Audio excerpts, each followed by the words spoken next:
What's going on there, YouTube, and welcome back to another comic book video. Alright, so we are going to continue our coverage over X-Men comics as we work our way up to X-Men Inferno. And really, we're in the prelude for X-Men Inferno. This video and the next couple after this one is going to be the prelude videos that's going to get us ready for the main event and also the tie-ins that we are going to cover as well. Now, when it comes to today's video, we're going to cover X Factor number 33, 34, and 35. And this book does a great job of setting up things to come in the actual Inferno event, but also begin to have us wonder about the past of Scott Summers, better known as Cyclops. And you see what I mean as we go through today's video. Now, the opening pages for today's storyline, they do a great job in reminding us what was happening around this time in Marvel Comics. Let me explain. So when it came to the American government, they were trying to pass a certain bill. Now, this bill was really more saying if you are a mutant, you must register no matter what. And a lot of mutants, they had a fear when it came to wondering where that bill could possibly go, meaning that they were wondering, would they become property of the government? Would they have to work for the government or possibly fight in wars for the government? And so you had a lot of mutants wonder, where could that bill possibly go? Now, we do pick up with the Alliance of Evil, and they were the original group that had worked for Apocalypse when he first appeared in Marvel Comics. Now, when it comes to the Alliance of Evil, they're trying to make a point by saying, listen, we were thrown to prison recently, but we broke out so easily because there's no prison in America that was technically made to hold mutants. And so if you guys can't lock us up, then what right mind makes you think that you will be able to force us to register? And so you have the Alliance of Evil saying, nobody can force us to do anything. And matter of fact, they challenge X Factor to actually stop them.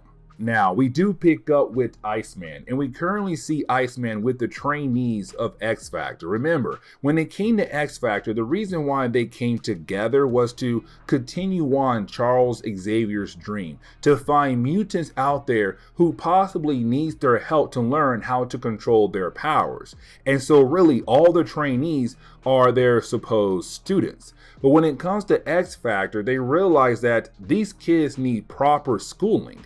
And so you have Iceman going out of his way to buy the kids a bunch of clothes to get them ready for summer school. Now, here's the thing, because this small section right here is giving us an example that Inferno is coming very soon, because you have different kinds of objects coming to life and doing things with their own minds. So for example, you have a sweater just attack Boom Boom out of nowhere. Now she was able to use her powers to get rid of that sweater, but it kind of shows that some objects are coming to life and they have a mind of their own. But while you have everyone shopping, you have one of the members of the Alliance of Evil begin to attack Iceman. But then we jump over to Cyclops and also Beast. Now you have Cyclops watching over Beast go through some kind of change. You see, in a very short period of time, Beast has gone through a lot when it comes to his genetics.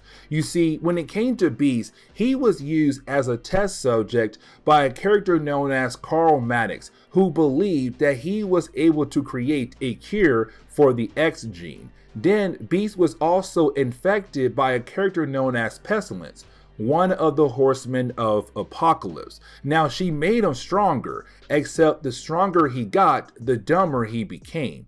But then last but not least was also Infectia, who had the ability to alter your genetics. And so when it came to Beast, his genetics have gone through a lot in a very short period of time.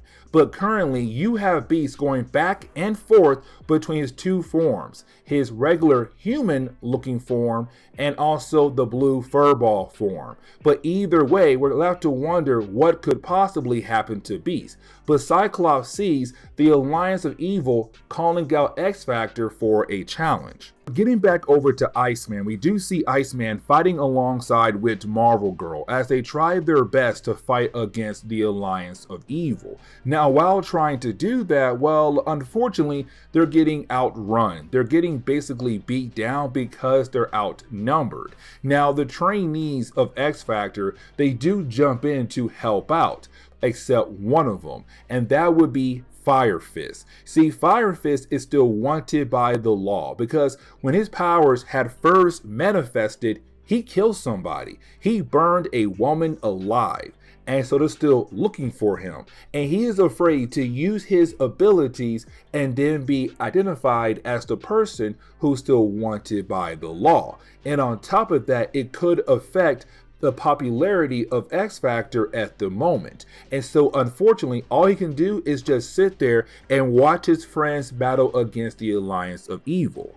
But now we jump over to two characters better known as the Nanny and also Orphan Maker. Now these two characters, they had appeared in earlier chapters of our coverage over X-Factor, but this is the best example to use to kind of explain what kind of characters they are. So when it comes to the Nanny, she is somebody who believes that she's doing the right thing, going out of her way to save children who are mutants, but they have parents who are human, because humans most of the time hate mutants, and those human parents might go out of their way and turn their back on their mutant children and possibly try to kill them. And so she goes around the world to find these mutant children to save their lives. She sends an Orphan Maker to grab the kids but then kill off the parents, and then she used her abilities as a way to control their minds to make the kids work for her. Now, getting back over to the battle between X-Factor and the Alliance of Evil, you then have Fire Fist being able to jump into the fight. Now, when he does, he tries to wear a mask, hoping that nobody in the crowd would be able to recognize him, except some members of the Alliance of Evil were able to say, "Hey, we know it's you, Fire Fist, even though you are wearing a mask." Now, they also remind him that he is technically on the run. He's wanted by the law. And they say, listen, you're just like us, wanted by the law. Why in the world are you helping out X-Factor when you should be with us? And then they try to recruit him. Now Cyclops, who's still watching over Beast, is watching this happen on live television, watching one of his students be recruited by an evil group. But then out of nowhere, you have Beast being able to get back up and fully healed. But on top of that, he's back in his blue furball form once again. And he also regained his intelligence. And he says, listen, we gotta go. We gotta help out Rusty right now before he makes a huge mistake. Now, once you have Cyclops and Beast arrive to help out the rest of X-Factor to take down the Alliance of Evil, you then have the Brotherhood of Evil Mutants. Sorry, I meant to say Freedom Force. They were known as the Brotherhood of Evil Mutants. They were the second version of the team being led by Mystique, but after a while, they agreed to work for the American government to be forgiven for their crimes. And so they are called Freedom Force. Now, the reason why they are here is to take away the Alliance of Evil back to prison. But on top of that, they want to know, is X-Factor going to sign up? The bill is going to pass very soon. Now, you have Cyclops tell Mystique, no, we are not going to sign up at all. And the reason why? Because they want to keep their private lives private and away from the American government. And if the government has a problem with that, then they can come and talk to Cyclops and the rest of X-Factor. But either way, they are not going to sign up. We then jump over to Cameron Hodge. Now, Cameron Hodge is the leader of the Right, a group of people who go out of their way to try to get rid of the mutant race. Now, when it came to Cameron Hodge, the last time we saw him, we were left to believe that he had died in a helicopter accident, to only find out that he is alive and well. But his current base is under attack by Archangel. Now, when it comes to Archangel, he is upset with Cameron Hodge for a lot of different reasons. Now, the main reason why Archangel is highly upset with Cameron Hodge is because of Candy Southerns. There is another example, but I'll save that for later. When it comes to Candy Southerns, she was the girlfriend of Archangel in the earlier parts of X Factor. Now, here's the thing. They did break up when she caught Archangel trying to get with Jean Grey when she was single. But either way, when Archangel found out that Candy was kidnapped by the Right, by Cameron Hodge, he freaked out and he said, you know what, it's time for me to get her back. Except when it comes to Archangel, he has no idea that Cameron made a deal with a demon, better known as Nazareth. Now, when it comes to Nazareth, he said, listen, Cameron, I will give you immortality, but you have to give me mutant babies to sacrifice. Now, for Cameron, that's a win-win. You're going to tell me, you're going to give me immortality, and the only thing I have to do is give you a handful of mutant babies to sacrifice? He was down in an instant, and he said yes. But either way, you also have demons fighting alongside with Cameron Hodge and his Right members. And so Archangel has to fight against two different groups of people at once. Now, we do pick up with the nanny and orphan maker once again, and you do have the two characters going out of their way to save some more children who are mutants from parents who are human, and believing that those parents could possibly kill those kids off down the road. But also you have her using her abilities as a way to control the minds of the children to have them help her to continue with her goals.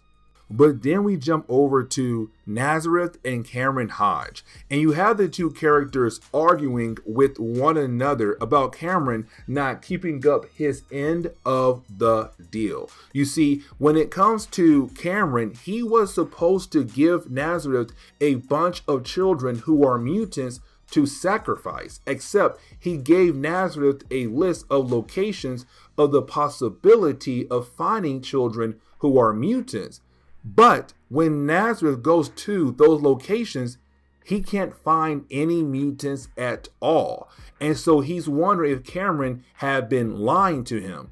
But they don't realize that Orphan Maker and also the nanny have been going around saving those children before Nazareth could arrive and take them away.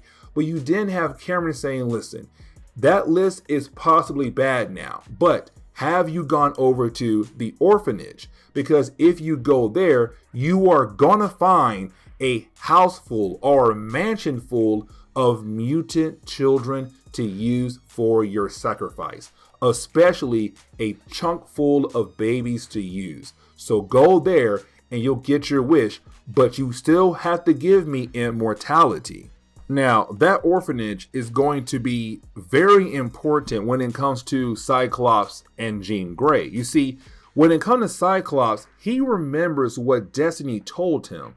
If he wants to find his missing son, he has to look at his past, and that orphanage is his past. You see, after Cyclops had supposedly lost his parents, he had to stay at that orphanage. But the problem is Cyclops does remember some things about the orphanage, but now new things are coming into his mind that he just supposedly forgot about, or for some reason they were locked away. But he believes the orphanage could be the key to finding his son. Now, Cyclops wanted to go by himself, but Jean Grey arrived just in time when he was trying to leave. And she says, there's no way that you are about to leave without me.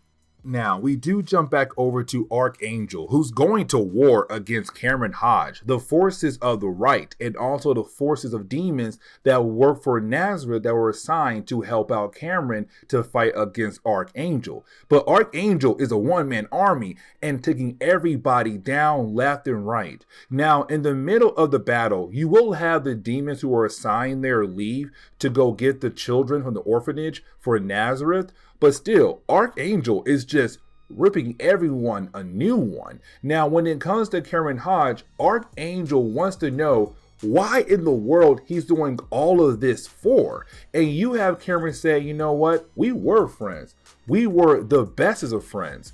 But then I began to become jealous of you. You had the ladies. You had the money. You had everything over me. But when I found out that you were a mutant, that was the last straw. Now, for Archangel wants to know, okay, I kind of get that, but why bring in Candy? And he says two reasons. One, she was going to tell the world about me and my organization. But two, because she was with you.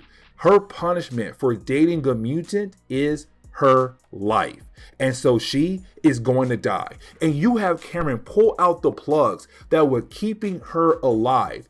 And once she dies, Archangel, he loses it. He goes out of his way and just kills off Cameron Hodge, cutting off his head clean just like that. But Candy is still dead. And when he picks up her body, he is surrounded by members of the right who are getting ready to kill him off. And he says, come here. Let me show you why they call me Death.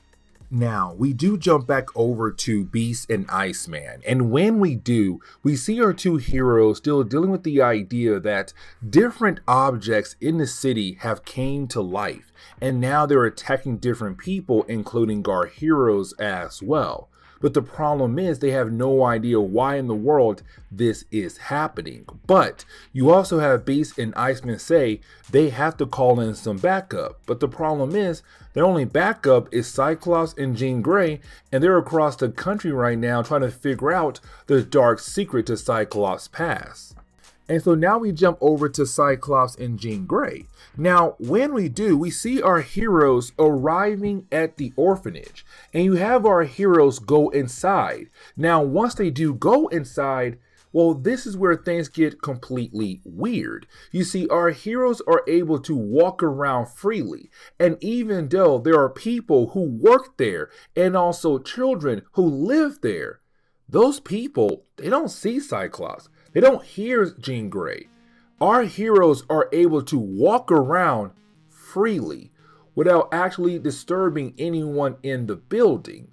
Now, when it comes to Cyclops, he says he is beginning to remember different things about his past, but the problem is he's having a hard time lining things up on a timeline.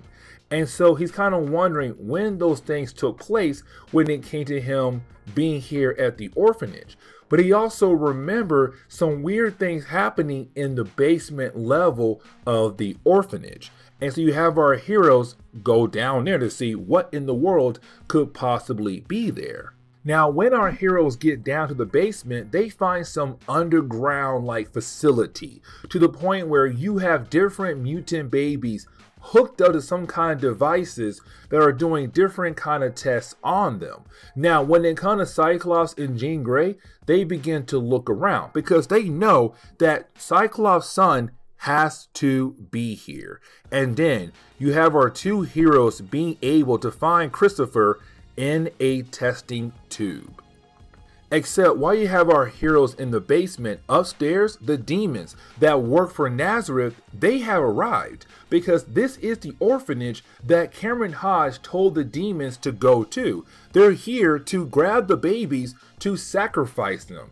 And I say babies, not children, not the older kids. Matter of fact, when they do pick up an older child, you have one demon remind the other, no, we are just here for the babies. The children who are older, they can stay alive and go away.